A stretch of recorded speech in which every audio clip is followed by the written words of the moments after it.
Hello, Andrew Mirams here from Intuitive Finance. Well, I'm always asked, where is the best place to invest, Andrew? What type of property? Where? How it is? Everyone's looking to make that quick dollar or to hotspot something.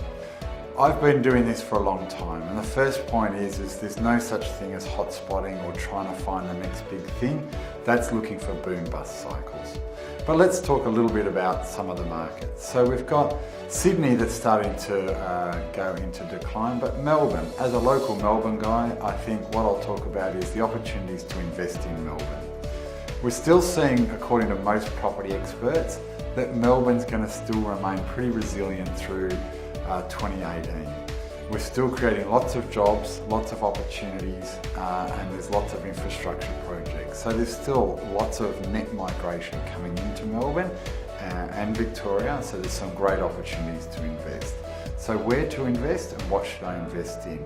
Really great questions. Okay, where to invest? Always, the sound areas in Melbourne have always been in that 2 to 10k radius. Right in the city, they have a super supply of apartments, a lot of Chinese investment, and the construction styles and types of properties are often questionable. So wouldn't go in there. Melbourne CBD is a beautiful place to visit, but probably not to invest.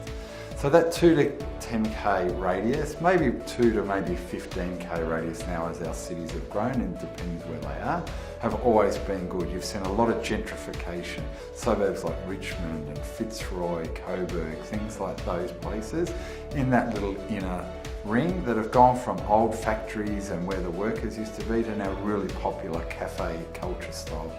Then we've had the Eastern Corridor. The Eastern Corridor in the last couple of years has been super successful in terms of the growth they've seen. Great infrastructure, some great schools, you've got a couple of highways that run through, really accessible to the city and to help people work. The old favourite has always been around Bayside, Melbourne.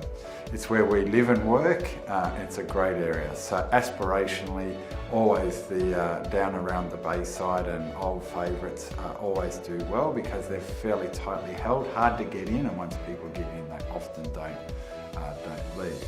But in saying that, then there's also a style of property on where do I live and in what style of property.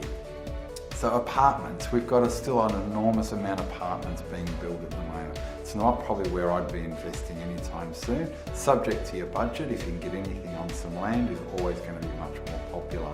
So houses, townhouses, one of the really popular investment classes in the last year or two in Melbourne has been villa units.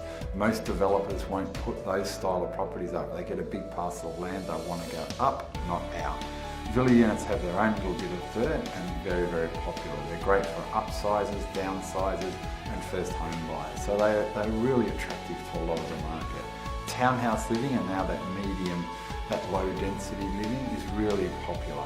Medium to high density is your shared walls and things like that, and high density is your apartments. Probably, as we see around transport hubs, there's going to be a lot more apartments built, not where I'd probably be investing.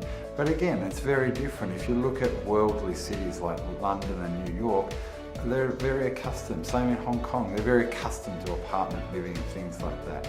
Our cities aren't quite there yet, so I'd be steering clear, but maybe in the long term, that's where they'll get. So at the end of it, basically, in those good areas, 2 to 15k radius, anything that you can get with a bit of land is probably what I'd be investing in Melbourne. I hope that helps, and I look forward to helping you in 2018.